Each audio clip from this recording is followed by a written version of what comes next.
Bueno, hola, buenas tardes. Pues a nombre de Penguin Random House agradezco su presencia esta tarde aquí en el marco de la Feria Internacional del Libro de Guadalajara. Y pues para mí es un honor, de verdad, estar aquí a su lado, ¿no? De José Luis Peixoto, que ha sido ganador de premios como el Saramago, esta última ganó el premio Océanos 2016 Mejor Novela. Y yo nada más quiero contar un poquito mi experiencia cuando me encontré con la literatura de Peixoto, yo creo que fue más o menos 2007. Y la primera novela que leí fue Cementerio de Pianos. Y a partir de ahí no pude más que caer rendida, ¿no? Caer rendida a sus pies. Y de ahí seguí con La casa en la oscuridad, con libro y por supuesto Te me moriste. Entonces pues imaginarán, ¿no?, lo que significa estar aquí un poquito cerca de este gran autor y que ahora vienen a hablarnos tanto Mónica Maristain, que es periodista, escritora, editora también, para que nos cuenten un poquito de esta otra gran novela que es En tu vientre. Entonces, bueno, para que no quitar el tiempo y escucharlos a ellos, les cedo la palabra. Mónica, José Luis, es un verdadero honor. Muchas gracias por estar aquí. Bueno, antes que nada quería decir que dice Rodrigo Fresán que cuando se muera no va a poder leer todos los libros que se impriman después que él se muera y no va a conocer a muchos escritores que él hubiera querido conocer. A mí me pasa exactamente lo mismo, no sé por qué me eligieron para presentar a José Luis Peixoto, pero a partir de ahora soy una devota de él después de haber leído En tu vientre y quiero llegar a mi casa para leer todo lo demás que me falta. Así que soy una ignorante a punto tal de que hoy yo dirijo un suplemento literario y hoy un lector me dijo, tardaste mucho en nombrar a José Luis Peixoto. Entonces me sentí sumamente avergonzada, pero bueno, son esas cosas y quiero decir que es un honor conocerte. Escribí algo muy breve que salió hoy en el suplemento literario, pero sobre todo me parece que vamos a preguntarle a él, sobre todo qué significa la fe en la Virgen de Fátima, que me quedó como cuando leí El Reino de Manuel Carrer, ¿no? Esa cosa que el raciocinio no puede explicar, y es esta cosa del ateísmo, del agnosticismo, somos agnósticos, somos ateos, y de pronto sale un libro así y uno dice, bueno, pero ¿para dónde agarro, no? Voy a leer un poquitito de José Luis Peixoto. El amante del rock pesado y mejor escritor en Portugal. ¿Cómo ven? ¿Es así? José Luis Peixoto, vinculado al rock pesado, como yo, aunque últimamente uno más de 10 años, más relacionadas con el jazz de John Coltrane, de Brad Mehldau, de Thelonious Monk. ¿Qué hay en el rock de Sex Pistols, lo que hizo, lo que es peor, Ozzy Osbourne, un escritor que antes fue poeta? Eso es una cosa que vamos a preguntar. Lleva tatuado en el brazo derecho Yonapatagua, esa tierra de William Faulkner que también supo retratar Jane Franco en la pantalla grande, ¿sí? Sí, sí. Te voy a tirar. Sí, por favor. Está bien. No estuve de acuerdo con el crítico del País, de paso lo digo, con Jane Franco, cuando hizo un homenaje, decía el crítico que hacía un homenaje vacío al sonido y la furia, portándose como Benji, mirando su destino pasar en una bola de golf allí el Cádiz. José Luis Peixoto, nacido en 1974 en Galbeias, Portugal, es ganador del premio José Saramago, del premio Libro de Europa, del premio da Sociedade Portuguesa de Autores y del premio Océanos de Brasil. Peixoto es una de las revelaciones más sorprendentes de la literatura portuguesa reciente. No tengo ninguna duda de que es una promesa segura de un gran escritor. Había dicho José Saramago que resulta una suerte de padrino de Peixoto, un hombre que le dio a este la estatura internacional que un autor portugués necesita para emerger. Tal es así que ha sido el propio escritor el que ha declarado que los jóvenes portugueses vuelven a los caminos de la emigración. Lo dijo con su libro Libro, tal como se llamó el disco de Caetano Veloso, con una B intermedia en 1997, donde cantaba cosas como tropezaban los astros desastrados, sin saber que la aventura, la desventura de esa carretera que va de la nada a la nada. Un hombre llamado Libro por padres que son dos inmigrantes portugueses instalados en Francia en los primeros años de la década de los 70 y la pluma de Peugeot para retratar esa epopeya anónima y masiva. Entre 1960 y 1974 emigraron hacia Francia 1,5 millones, casi un 15% de la población total del país. Portugal fue el único país europeo cuya población decreció en esa época.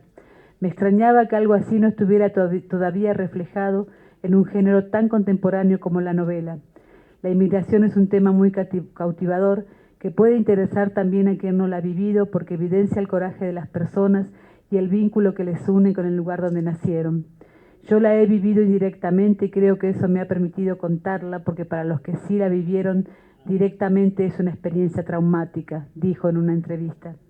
Hoy los jóvenes y no tan jóvenes están echándose de nuevo a los caminos de la inmigración. Es una experiencia que les recordará lo que ocurrió hace décadas, porque últimamente se nos había olvidado, sobre todo a la hora de recibir a los que llegaban a Portugal. Ahora recordamos que fuimos un país de inmigrantes. En general, los portugueses tenemos una idea muy pesimista de nosotros mismos. Solo nos parecen importantes los descubrimientos y las epopeyas marítimas, pero la gloria de Portugal también está en el coraje de la gente llana que se lanzó a lo desconocido, huyendo de la dictadura, de la pobreza, el reclutamiento forzoso para las guerras coloniales, agregó. Otro libro fue Galvellas, ese sitio que es más antigua que Nueva York, dijo, y donde José Luis Peixoto nació, donde hoy es uno de los escritores más conocidos y leídos de Portugal, donde el autor reivindica la importancia de lo rural frente a la globalización. Eso me decía ayer el escritor español Luis G. Martín, lo rural como una forma de defenderse del mundo globalizado. Es esperar la leche, mirar toda una noche las estrellas y que mucho de lo que es la ruralidad en Portugal, en Argentina o en Japón tiene aspectos símiles, dice Peixoto, en una globalidad mucho más auténtica que las marcas con manzanitas. Ahora es el turno de En tu vientre, la historia de la aparición de la Virgen de Fátima, un mito muy popular en Portugal y la voz de la madre del autor que se intercala en la narración para decir palabra de Dios. Dios y madre, una conjunción vital que hace imprescindible leer a este nuevo autor portugués, acaso el mejor en estos momentos, un país donde la literatura crece más allá de José Saramago y Antonio Lobo Antunes. En ese sentido, usted está más cerca de Lobo Antunes que de José Saramago, ¿verdad? Muy buenas tardes. En Portugal, siempre desde hace años que existe esa dicotomía entre Saramago y Lobo Antunes. Paréntesis. Muchas gracias por las palabras, muchas gracias por la lectura, muchas gracias también por la lectura de esas novelas. Pero yo no, como lector, no estoy de acuerdo con esa división. Lo que pasa es que Lobo Antunes sigue ahí publicando novelas y en bastantes entrevistas comentando José Saramago. José Saramago desapareció hace 7 años, o sea, estamos en el presente de esos dos novelistas. Y los dos han tenido una relación muy conturbada, personal, que hace con que la gente siempre tenga que elegir un lado en Portugal. Yo personalmente no tengo ninguna, no me veo obligado a hacerlo. Yo he tenido la oportunidad que cambió mi vida de conocer José Saramago y de estar cercano a él durante muchos años, y siempre he sido un gran lector de Lobo Antunes, que es un autor muy influente en Portugal, que incluso hay jóvenes escribiendo novelas que son casi epígonos de Lobo Antunes. Y por eso los dos son autores realmente muy importantes en la literatura portuguesa contemporánea, y no me parece justo que se tenga que elegir uno, porque he tenido el placer de ser contemporáneo de los dos, todavía soy contemporáneo de Lobo Antunes, y eso es muy impactante, porque si uno tiene la intención de añadir alguna cosa, por pequeña que sea, a esa literatura tiene que tener los dos en consideración, tiene que tener alguna conciencia del trabajo de los dos. Y personalmente yo siempre me aburre cuando la gente utiliza adjetivos valorativos en relación a escritores. Cuando dicen, ese es mejor que aquel, aquella es mejor que la otra. Porque hay criterios en la literatura, no es una cosa sin criterios, pero hay tanta subjetividad, tanta relatividad, que esa certeza de decir, este es mejor que aquel, creo que la palabra me enoja, me deja un poco desconfortable. Y yo tengo en lo que escribí cosas relaciones con la obra de Lobo Antunes, por ejemplo, en la cuestión de los múltiples narradores, de las múltiples voces, pero también tengo muchas cosas con relación con la obra de José Saramago, como sea la búsqueda de la identidad portuguesa, que además es un tema también muy presente en la obra de Lobo Antunes, etc. Por eso, a mí me gusta Lobo Antunes y Saramago. No lo puedo decir a Lobo Antunes que se queda enojado conmigo, pero tampoco creo que se tenga que hacer esa división. Usted ganó el premio José Saramago a los 27 años, cuando era muy joven. En cambio, José Saramago empezó a escribir muy tarde, ¿no? Casi a los 60 se diría que salió su primera novela. ¿Intercambiaban cosas en relación con la edad, en relación con el tiempo? Bien, yo he nacido en Portugal.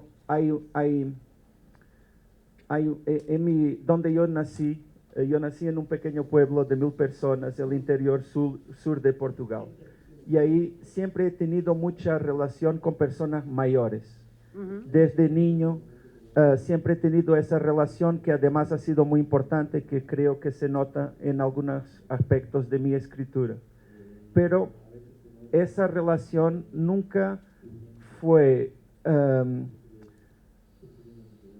una relación de igualdad. Ahí mismo en esa cultura, la manera como uno mira los más ancianos es de alguna reverencia, de mucho respeto, y por eso yo con Saramago he tenido la oportunidad de tener una relación cercana a él durante 9 años, desde que gané ese premio en 2001 hasta que murió en 2010, pero yo era Zé Luis, como decimos, y Saramago era José Saramago, ¿no? O sea, él era José, Don José, yo era Zé, que es lo que llamamos a los Josés normalmente. Y para mí incluso me parece increíble que una persona como él, que había ganado el premio Nobel cuando había 3 años, cuando recibió el premio que lleva su nombre, y que ya estaba cerca de los 80, que todavía tenía disponibilidad para encontrarse conmigo, hablar conmigo y sobre todo leer mis libros y darme sus opiniones y sus consejos de escritura.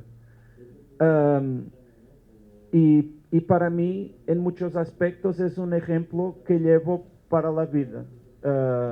Como escritor, como la escritura, que son lecciones que están en sus páginas, pero también sobre todo su posición, como, no que yo compartiera de todas sus opiniones, pero el hecho de que era una persona con opiniones, con convicciones profundas, y que hacía toda su comunicación literaria y pública con bases en esa integridad, es algo que me ha marcado mucho y es un ejemplo que yo tengo ahí como entre los ejemplos grandes que busco seguir.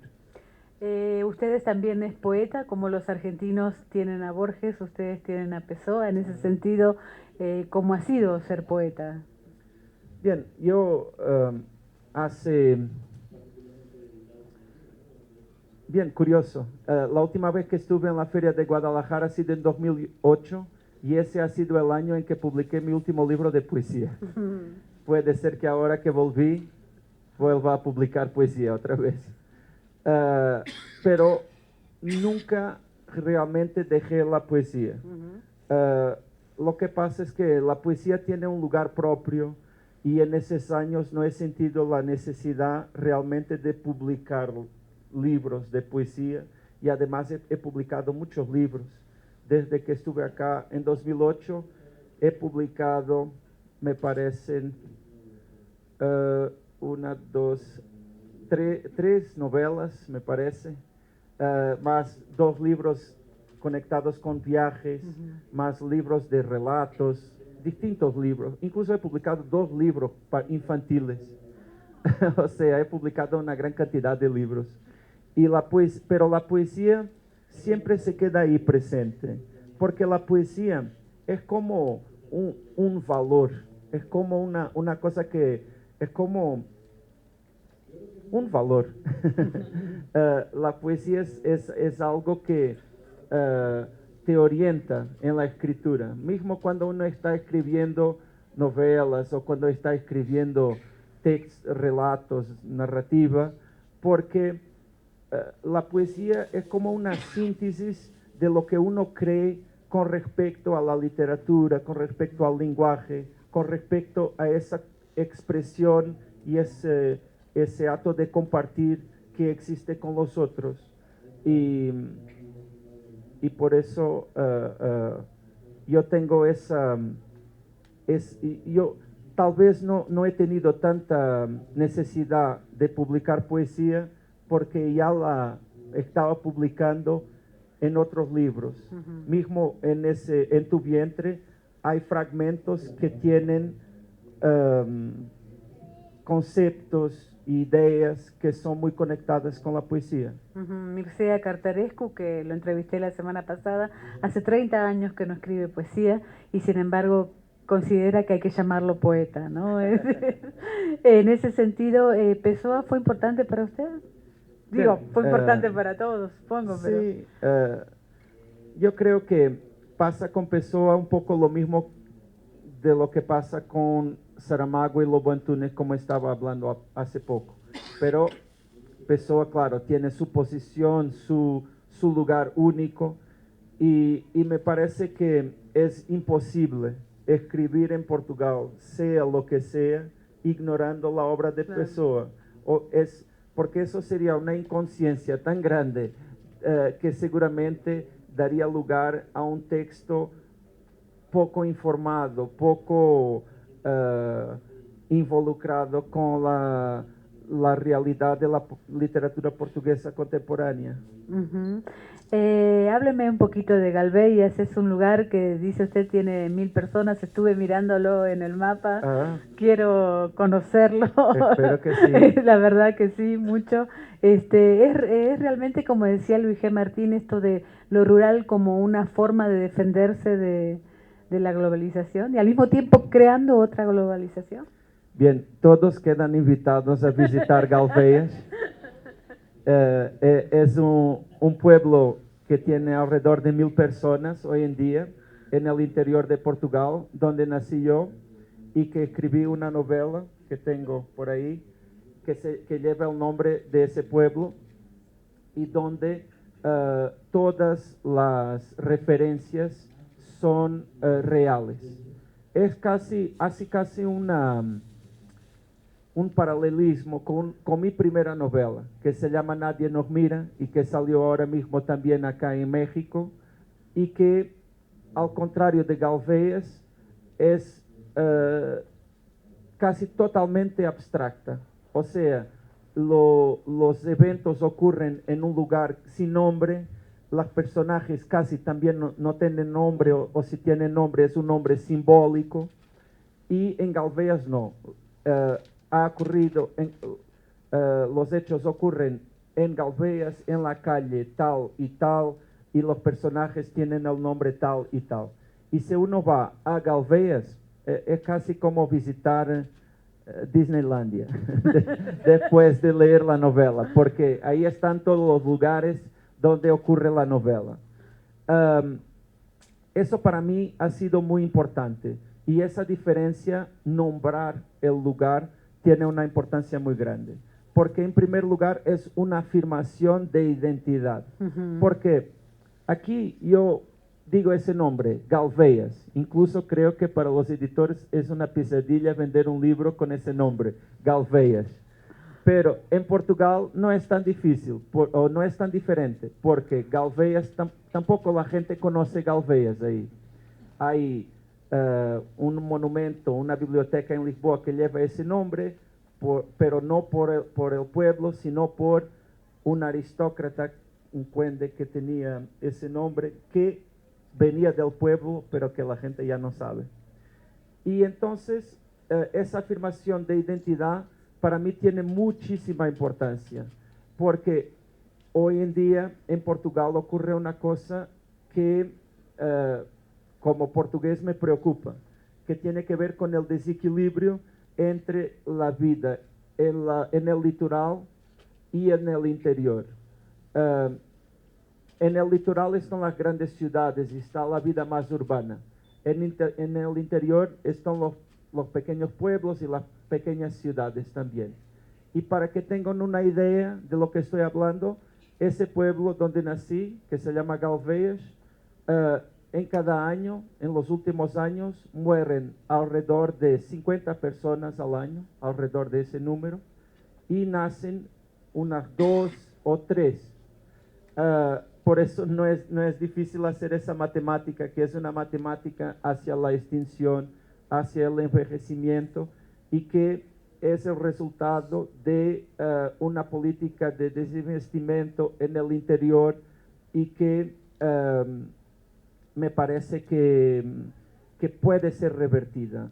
Y si la literatura tiene alguna posibilidad de ser útil, que es una palabra muy peligrosa para utilizar cuando se habla de literatura, pero espero que me entiendan lo que quiero decir, no que tenga que tener una utilidad, pero hay una cosa muy concreta que puede resultar, es que, o mi intento fue hacer casi una campaña hablando de ese tema, dentro de mis posibilidades, porque es increíble esa posibilidad que uno tiene de hablar para muchas personas y traer un tema, porque además me di cuenta con las ediciones internacionales de esa novela, que eso no es un problema ni es una cuestión solo de Portugal. Es lo que iba a decir. El centralismo, la falta de atención que existen con los pequeños lugares, los pequeños pueblos, la totalidad del territorio, y México es un país enorme que tiene un gran territorio, me parece que es un valor que hay que defender, porque incluso, y volviendo a la pregunta que me hacía, es mejor para las ciudades que también exista alguna atención puesta en el mundo rural.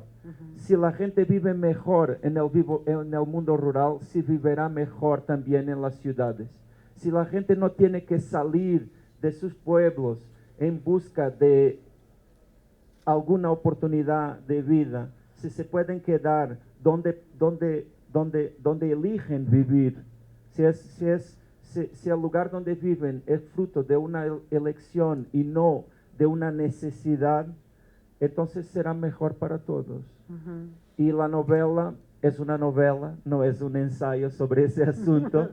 Tiene personajes y tiene cosas que ocurren, algunas muy raras, pero para mí ha sido una oportunidad de traer ese asunto, que es un asunto que está en distintos libros míos, porque tiene mucho que ver con mi realidad también y con lo que tengo para decir.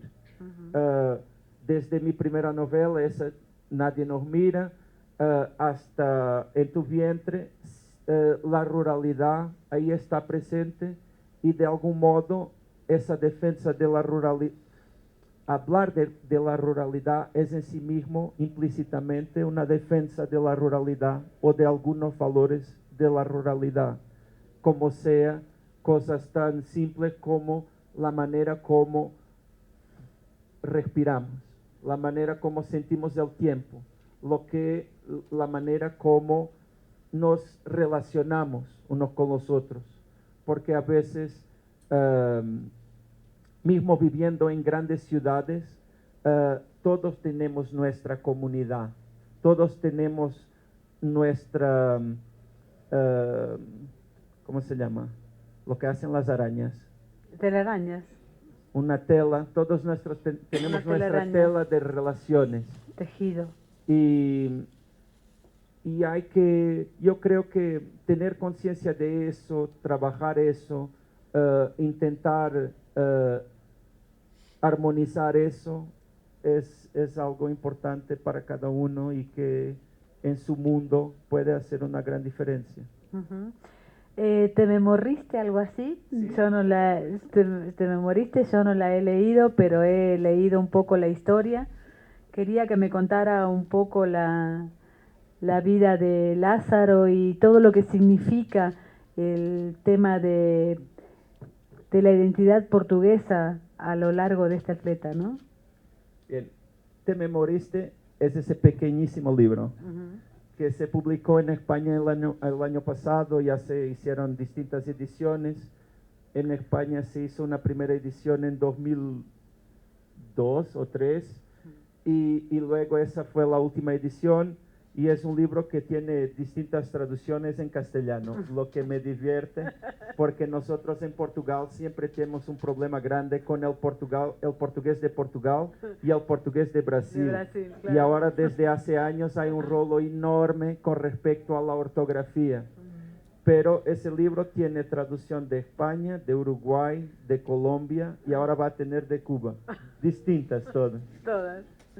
Incluso algunas cuestiones curiosas con el idioma de español. Ujú. Estoy aquí buscando. Ese es Cementerio de Pianos, una edición de Uruguay.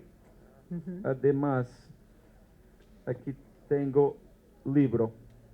Ese que se llama libro, sencillamente, Libro. que no existía todavía cuando estuve en 2008 acá en México. ¿La historia de Lázaro cómo es? Curiosamente, Te Memoriste fue el primer libro que publiqué. En el año 2000, ya lo había escrito antes y es un libro que habla del duelo y de un hijo que habla con su padre muerto. Yo lo escribí cuando perdí a mi padre y por eso tiene una conexión muy grande con ese evento y una dimensión personal muy grande que se siente en el texto.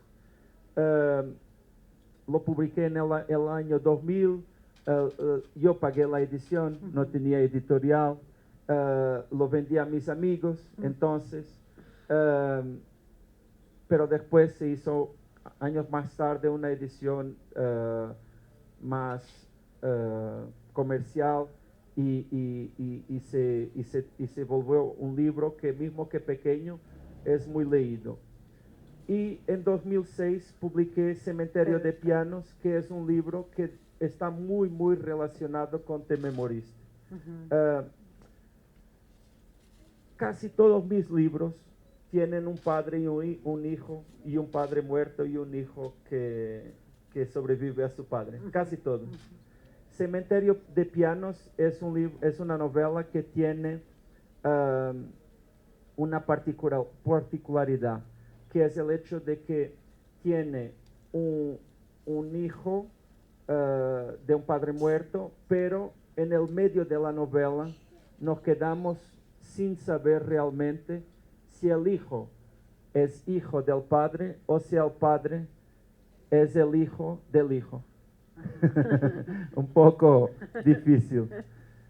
Y tiene que ver con el hecho de que la novela siempre juega con la vida, la muerte, la resurrección, las generaciones, los padres, los hijos, la filiación, etc.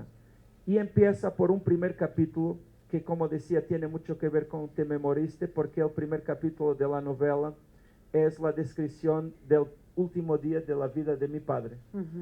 Y mi padre, en el día que murió, fue el mismo día en que, una hora antes de su muerte, nació mi sobrina. Y el libro empieza con esa descripción de una familia esperando una noticia de muerte que ya estaba muy anunciada, y luego, de sorpresa, llega la noticia de un nacimiento que se esperaba solamente algunos días más tarde, o algunas semanas más tarde incluso. Y por eso ahí mismo empieza esa frontera entre la muerte y la vida, ese lugar, esa frontera entre el fin y el inicio. Y por eso elegí como personaje principal para esa novela un corredor de maratón portugués que existió realmente y que murió durante un maratón en 1912 en Estocolmo, en Suecia. Y él se llamaba Francisco Lázaro. Y para mí fue muy impactante todo eso. Por un lado, el maratón como metáfora de la vida, tan directa y tan evidente. Luego, su muerte durante el maratón. Luego, el hecho de que Lázaro, después de su muerte, ha tenido una hija, porque su mujer la dejó embarazada en Portugal antes de irse a los Juegos Olímpicos. Y la forma en que murió, además, ¿no? La forma como murió, pero también de una manera muy simbólica y increíble, el hecho de que se llamaba Francisco Lázaro, el personaje de la Biblia que resucita. Sí. Y por eso he construido ahí una familia, Lázaro, con ese juego de padres y de hijos y de familiares de todos géneros, para hablar al final del paso del tiempo, de la vida, de lo que esperamos de la vida y de cómo nos relacionamos unos con los otros.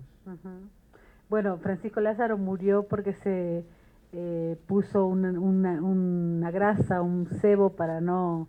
Sí. para respirar, y eso no pudo hacerlo sudar, y eso murió, digamos, sí, ¿no? Sí, se desplomó, sí. cuando llegó. Y bueno, esta novela sí la leí, En tu vientre, y es la madre y Dios, yo creo. Sí, de algún modo. De algún modo, ¿no? Y la madre a la que le pide perdón al final, ¿no? Bien, aquí en ese texto, En tu vientre, es curioso, porque yo en Portugal, con la editorial que publicó originalmente ese texto, yo me peleé un poco para que le llamaran novela corta. Pero con el tiempo ya dudo un poco y ya creo que será mejor tal vez llamarle solo novela, sin corta. ¿Por qué novela corta? Porque no es una novela corta, ¿eh? ¿Cómo? No me parece una novela corta. Sí, yo ahora también tengo esa opinión, pero ya no puedo defender lo que no creo ahora. Pero en ese tiempo así me parecía, pero ahora, mirándola otra vez, ya creo que es una novela regular. Pero también me estaba ahí enojando un poco el hecho de que los editores no tenían tantas resistencias en llamarle corta, porque sabían que iba a vender menos. Y yo claro. Tengo a veces esa necesidad de no sé, ¿cómo se dice? De espíritu de contradicción. O sea, si me dicen, no se puede hacer así, entonces eso me da energía para hacerlo. Espíritu rockero, creo. Tal vez. Pero en esa novela, de algún modo, de una cierta manera, hizo un poco lo mismo que hizo con Cementerio de Pianos, en el aspecto de utilizar un elemento histórico para hablar de otras cosas. Porque hay la cuestión de Fátima y hay la cuestión de esos acontecimientos que además he tenido de hablar de ellos de una manera muy informada y con muchas bases en... Lucía, ¿no? Sobre todo. Sí, pero con contextos de referencia que me defendieran después, porque es un tema muchísimo sensible en Portugal y que si uno tiene ahí un error, ya está. Pero en realidad lo que yo quería hablar con ese texto era de la cuestión de la maternidad, más que todo. En primer lugar, la maternidad. Por eso ese título, En tu vientre. También otros temas me seducirán para escribirla, como la cuestión de la ruralidad, que ya hablé antes, o otras cuestiones. Incluso mismo tengo que decir, esa historia de Fátima también fue una historia muy importante para mí y que me sedució mucho. Pero mi desafío era trabajarla de una manera distinta de todas las maneras que existen y que son muchas. En Portugal, como pueden imaginar, hay muchos libros sobre ese tema, algunos de ficción, pero también hay muchas películas, hay muchos retratos de esos acontecimientos. Y yo quería hacer algo distinto, porque una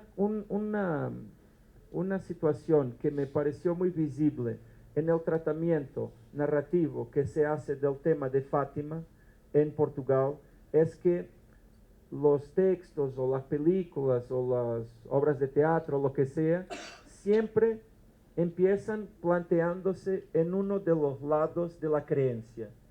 O sea, nosotros implícitamente, mismo sin preguntar, ya sabemos qué clase de libro o qué clase de película es si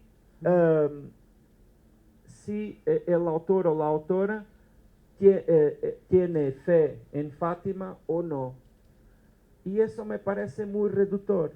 Me parece que hoy en día esa cuestión es mucho más amplia que la creencia o la no creencia.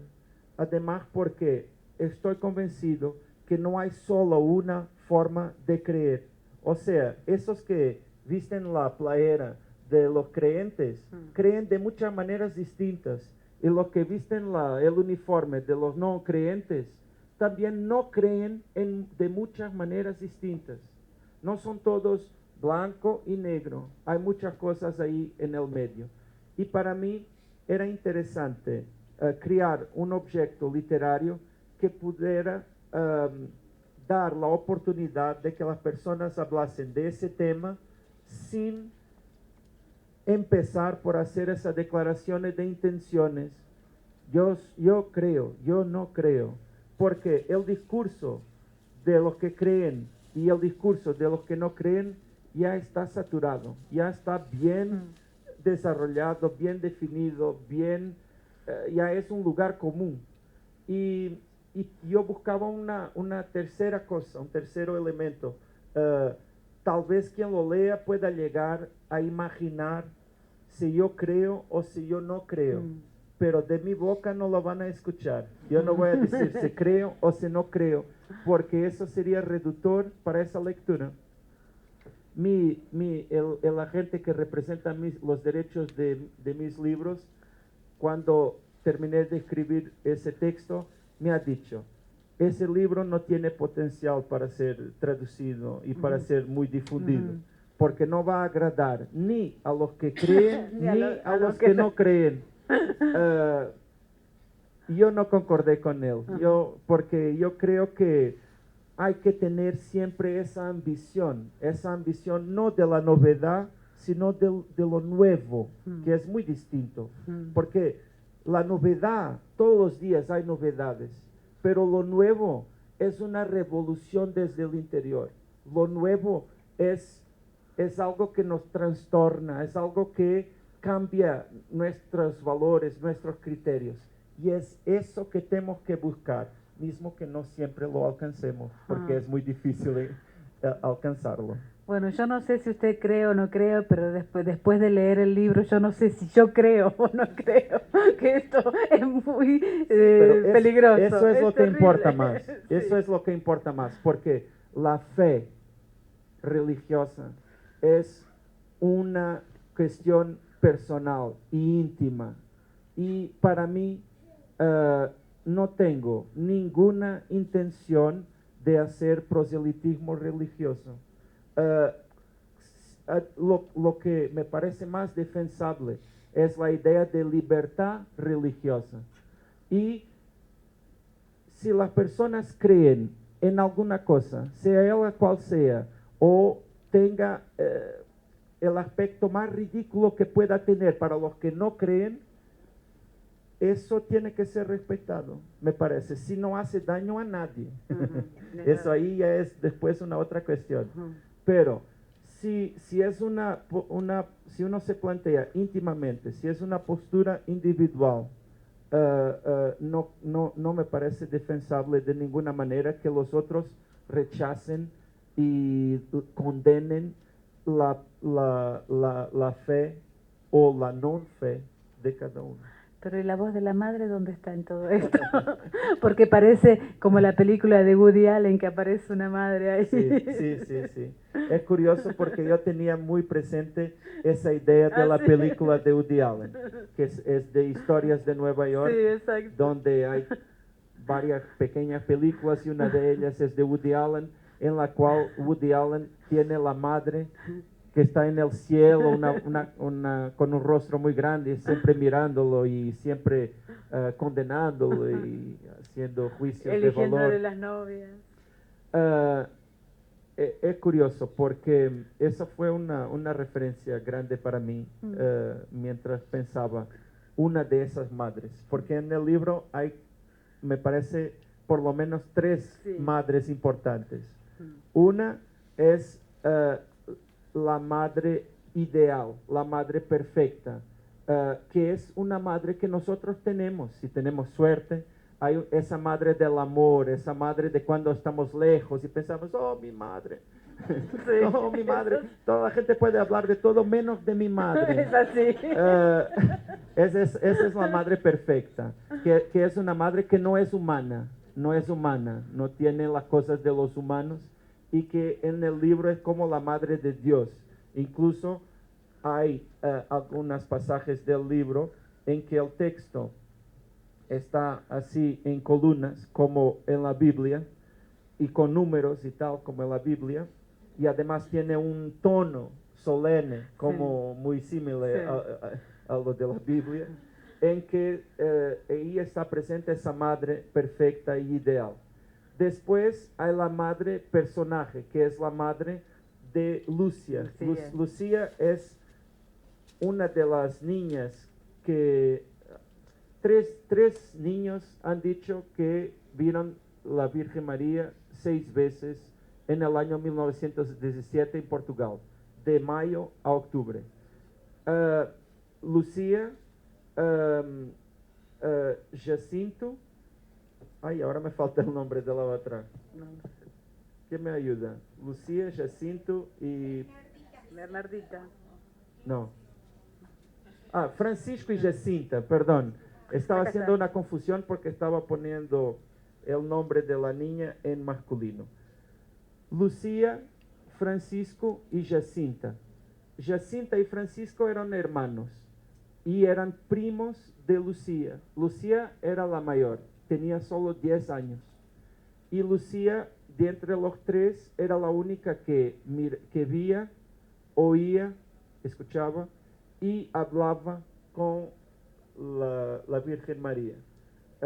Los otros, la pequeña Jacinta, ha dicho que podía ver y que escuchaba.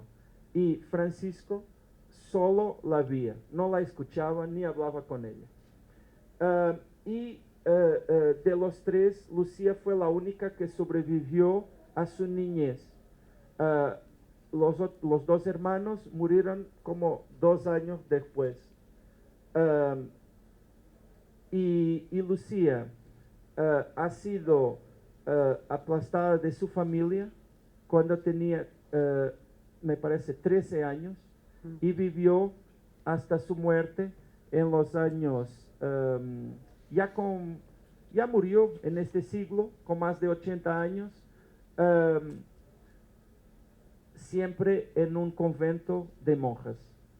Y incluso ha sido ella que escribió sus memorias y toda la narrativa que tenemos hoy, sobre todo la que está aceptada por la Iglesia Católica, es de ella.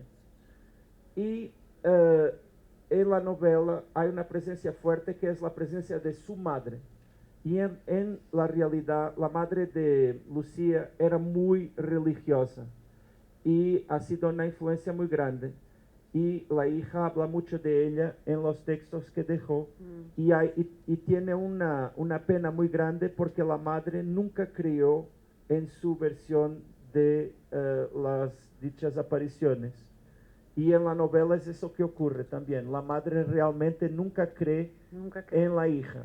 Y hay una relación de cómo la hija intentando buscar su atención, intentando buscar ese cariño, pero la madre siempre bastante severa y al mismo tiempo la madre intentando mantener la familia porque cuando los niños hablaron de haber visto la Virgen, ha empezado una revolución muy grande en sus vidas y en su pequeño pueblo.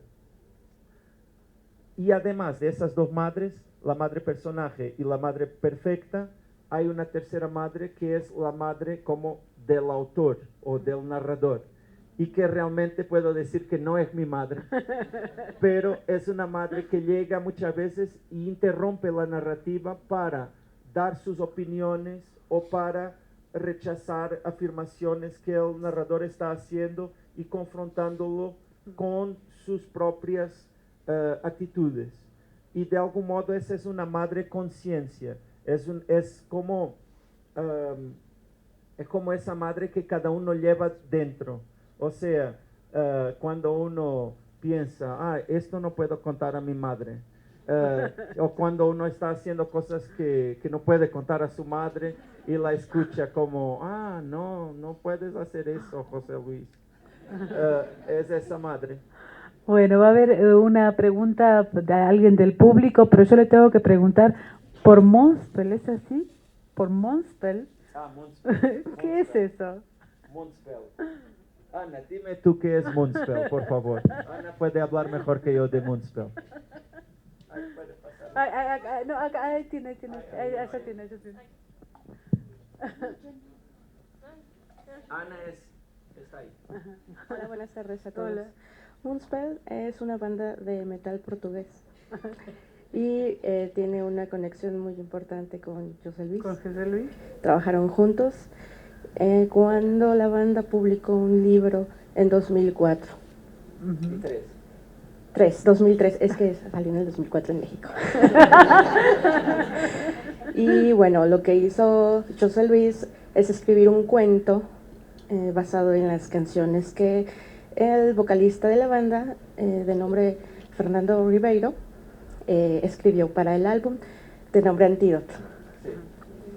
Y ya. Está muy bien, muy bien.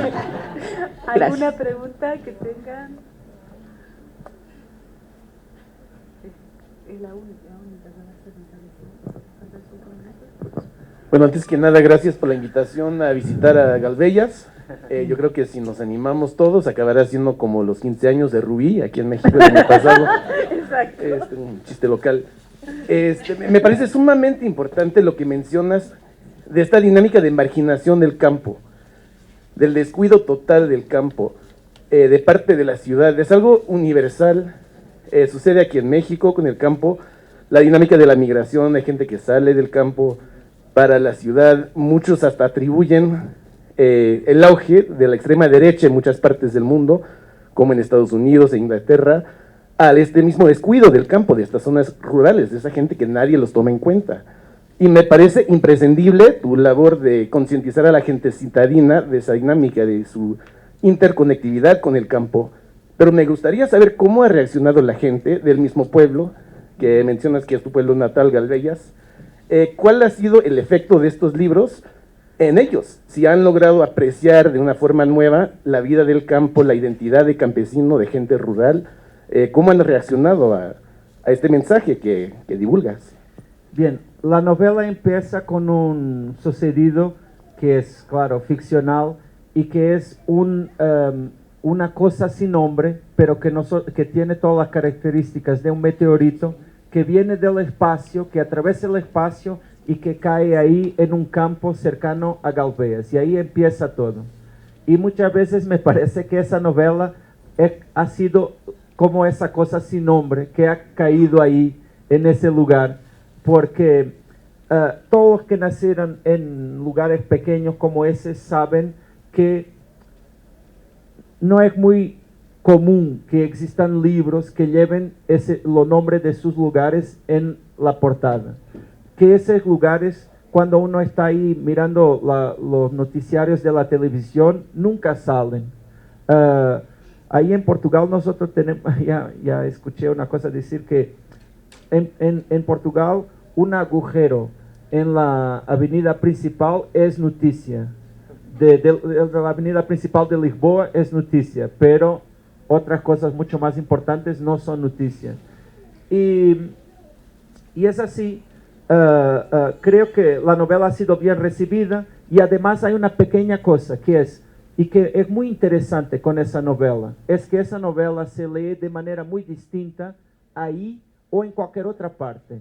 En traducción, claro, se lee de manera muy distinta, pero mismo en distintas partes de Portugal se hace una lectura distinta de la que se hace ahí mismo, donde la gente pasa todos los días y donde conoce bien los lugares que están en la novela. Y eso me parece que es algo interesante, porque la novela además mezcla un poco historias reales que ocurrieron en ese pueblo y otras que son completamente ficcionales. Pero solo las personas de ahí saben exactamente cuáles son, porque yo tampoco nunca revelo cuáles son reales o no. Antes de terminar, porque sé que va a terminar ahora mismo, quiero hacer una cosa que hizo la última vez que estuve acá en Guadalajara y que ya es para mí una tradición personal de Guadalajara, que es leer mi poema.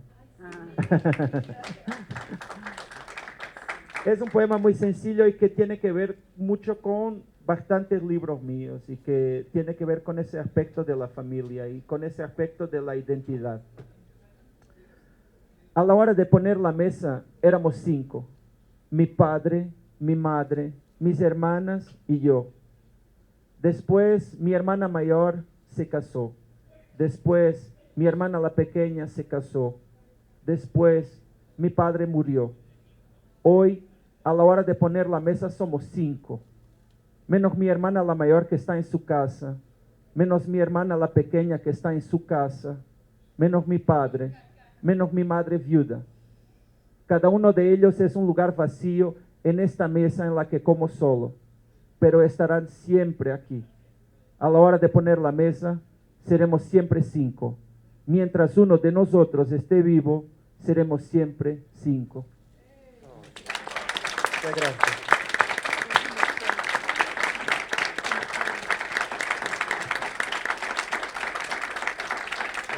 Pues muchas gracias. Es una pena que se nos haya acabado el tiempo y lo que produce la narrativa de José Luis es esto mismo, es siempre ir con la piel chinita leyéndolo. De verdad se los recomiendo muchísimo, al margen de que haya publicado en Random. Lean todos sus libros en todas las ediciones, por favor. Se los recomiendo mucho. Hasta yo lo estaba esperando. Cuando supe dije, sí, es Random. Voy a intentar, no sé si los puedo cumplir, pero hay una mesa saliendo de esto. Si José Luis tiene tiempo, si está la mesa libre, pueda él firmar ahí. Lo vamos a intentar porque no sé si hay alguien más por ahí. Muchísimas gracias y gracias a ustedes, José Luis y Mónica.